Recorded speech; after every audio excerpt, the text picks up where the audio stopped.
Amazing Spider-Man was released in 2012 and it's directed by Marc Webb and stars Andrew Garfield and Emma Stone. This is my fourth review in my Spider-Man marathon where I review all the Spider-Man movies leading up to Civil War and the upcoming Spider-Man movie coming up next year, which actually now has a confirmed title. The 2017 Tom Holland Spider-Man movie is going to be called Spider-Man Homecoming. So this is going to be our 6th Spider-Man movie. And so leading up to that / Civil War, I'm reviewing all 5 Spider-Man movies. I've already reviewed Raimi's trilogy. If you haven't seen my reviews for the original trilogy, all 3 reviews are on my channel right now. However, now it's time to look at this one. Now, so far, I'm honestly enjoying all of the Spider-Man movies that we've gotten so far. They may be very different in quality. Some are better than others, aka Spider-Man 2 better than Spider-Man 3. But every single one I do at least enjoy watching, and that is no different for this movie. I even bought this movie on DVD, so I enjoyed it. However, one thing I've noticed is that the Amazing Spider-Man movie is very divisive. I've seen a good mixture of both positive and negative reviews for this movie. It seems to be very divisive. Now, when the trailers first came out, everything about this movie looked very different. The tone looks different, the costume looked different, the actors seemed like they would be playing different roles. The story was different, so different in fact that the movie even decided to advertise itself as the untold story. It seems like a more dark and gritty. It seems almost like a Dark Knight version of Spider-Man. Wow, this looks very interesting and very different. It's probably even going to be justified as being a new remake considering it's being rebooted like only a few years after Spider-Man 3. But hey, this looks very different. What is this new, incredibly different take on Spider-Man in this movie? What's this one about? Well, this one is about a boy named Peter Parker, played by Andrew Garfield, and one day he gets bitten by a radioactive spider and he starts to get weird spider powers like crawling onto walls. And eventually he decides to dress up in a ridiculous costume after a tragedy and he decides that he wants to go out and fight crime and be a superhero. Wait a minute, I thought I just said that this movie was different to the Sam Raimi film. This is honestly my biggest complaint about the movie. Everything about it seems to advertise itself as a very different movie from Sam Raimi's movie. The tone is different, the action looks different, everything about it looks different. However, story-wise, it's the exact same movie. It hits all the same beats. The origin is exactly the same. And I know a lot of other people have already spoken about this, but it's true. A lot of dialogue and a lot of shots that were shown in the trailers have been taken out of the film. I want to talk about the characters / the actors in this movie. Now, for starters, I have to talk about Andrew Garfield as Spider-Man. Now, I think that Andrew Garfield as a performer, I think he does a great performance. I think that he conveys a lot of great emotion, and I feel like that he's doing really good at his acting. However, I don't think he suits the role of Spider-Man. A lot of people are really divided on whether Tobey Maguire or Andrew Garfield is the superior Spider-Man, but in my opinion, I will always take Tobey Maguire. Maybe it's just me being a little bit biased since Tobey Maguire is the one I grew up with.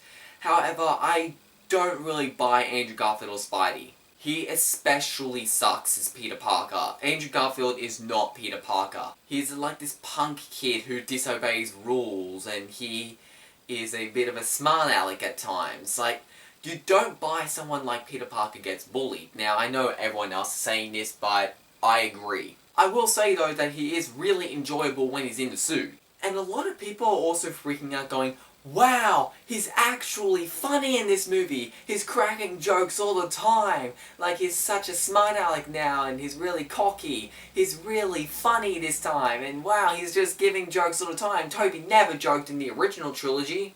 Yeah, I agree, he does joke a lot. He jokes in a whole 2 scenes, I think. Chris Stuckman points out that Spider-Man almost never jokes in this movie, despite the fact there's 1 or 2 scenes where he goes ridiculously hard on the jokes. And when I watched this movie again after watching that review, I noticed it myself. I agree. And even that one scene in the car scene where Andrew's sort of being really funny and really just making fun of this car thief, I was still very disappointed with the scene in the final cut of the movie because in the trailers, The scene was actually funny. The scene was dead on in the trailers. However, it was really butchered in the actual movie, because in the actual movie they're just sort of talking over top of each other. It's really socially awkward in that scene. However, in the trailer, it was hilarious. For those who don't know what I'm talking about this scene that was shown in the trailers. You felt my weakness. It's small knives. That scene was hilarious in the trailers, however in the actual scene it's more awkward and they're talking over top of each other and it's not funny in the final cut of the movie. And then in the rest of the movie he's pretty serious. I do like the relationship between Peter Parker and Gwen Stacy. It's cute, it's fun, it's charming. Andrew Garfield and Emma Stone really did bring some great chemistry, and it helped the fact that they were dating in real life while they were doing it. One character I really despise of in this movie though is Aunt May. Now, I don't know the actor of the name in this movie for Aunt May, but she looks way too young for this role. I mean, she could play as an actor in her early 20s, maybe 30s. Aunt May is an elderly woman that Peter Parker always has the urge to take care of. However, she looks really, really young in this movie. Too young for a Aunt May character. Now, I'm not expecting this woman to top Rosemary Harris from the Sam Raimi trilogy because she was fantastic, but I wasn't expecting her to look so young.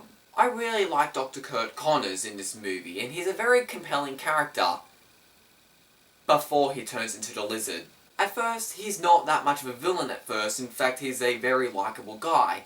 He has some clear motivations. He wants to help grow his arm back, as well as the fact he wants to help Norman Osborn, who is dying in this movie, and he's a likable guy, and he's a very compelling character.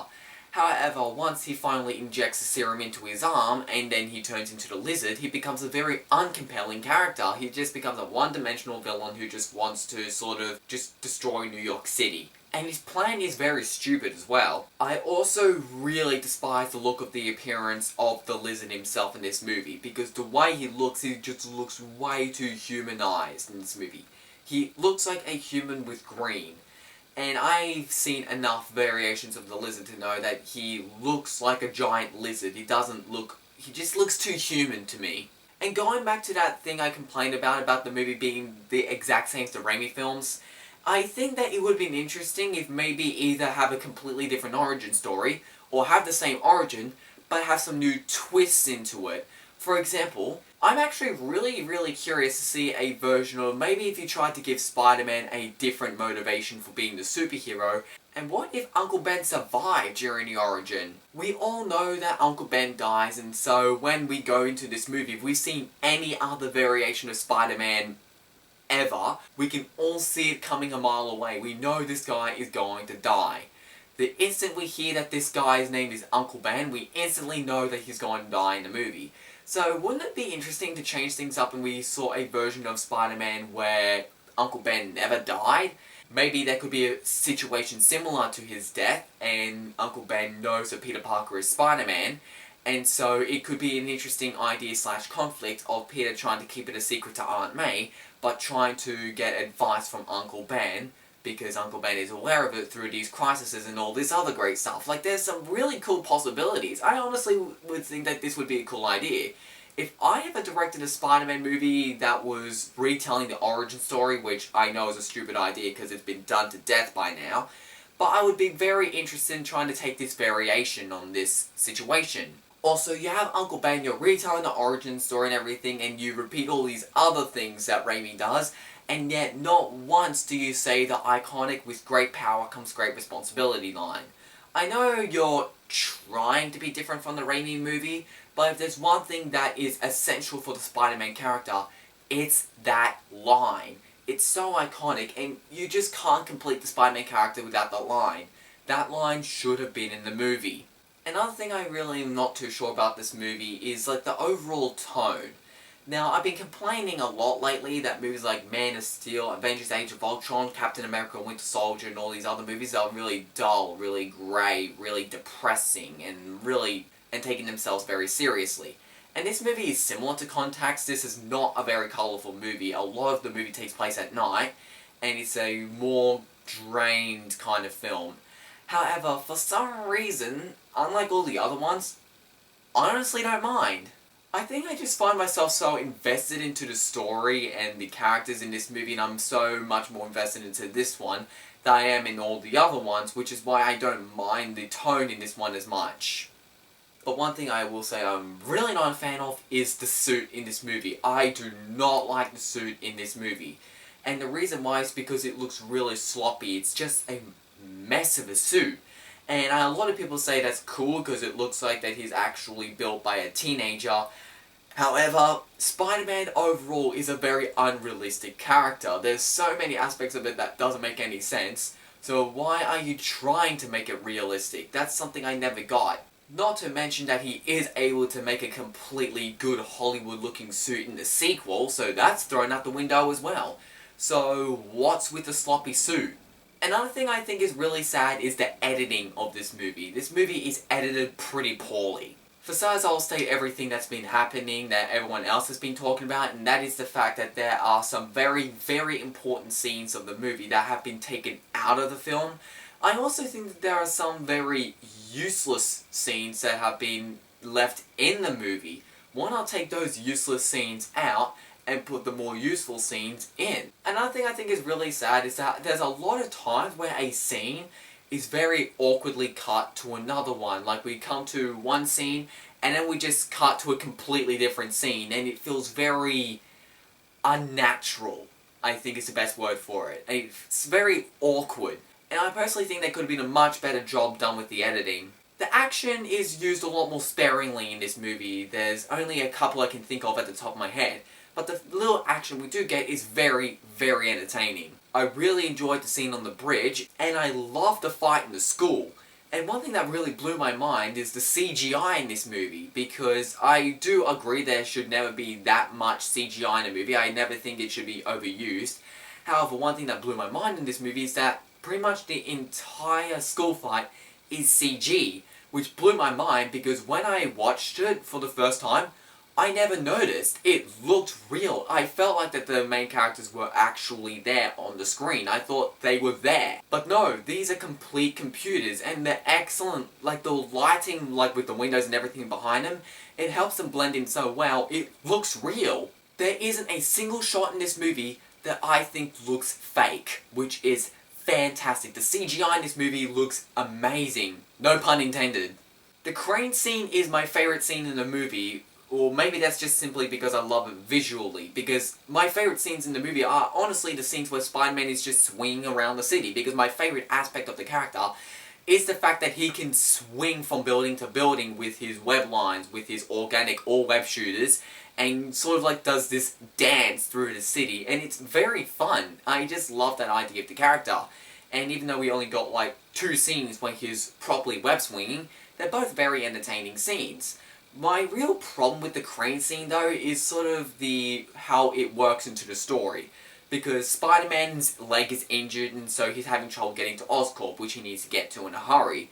And so the cranes are all lined up for him, and so he's swinging from crane to crane to crane. And one thing I don't really get is that you regularly use your zip lines and your swing from building to building anyway.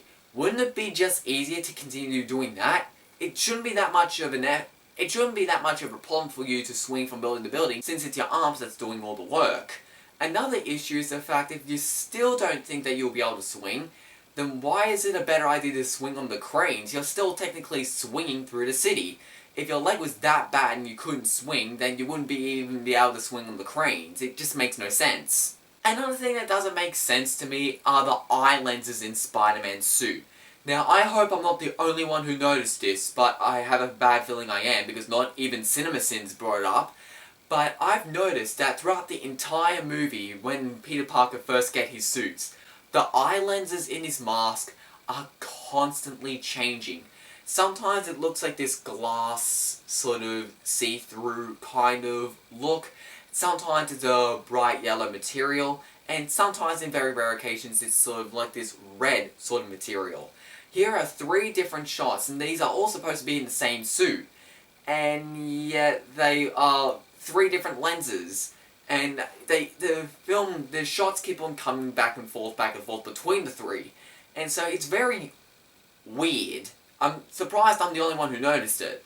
I know I sound like I'm all over the place with this review, but overall I think this is a good movie.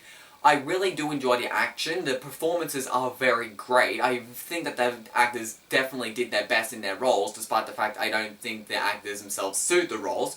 But the performances themselves are great, like, as well as the fact that the characters are all likable. And overall, I honestly think this movie is easier to sit through than Spider-Man 3. If you're a Spider-Man fan and you haven't seen this movie yet, would I recommend it? I'd say give it a go, because it's a very divisive movie. You might like it, you might not, so give it a go and see what you think for yourself. But stay tuned for my review for the amazing Spider-Man 2 that will be out very soon. But until then, hasta la vista, baby.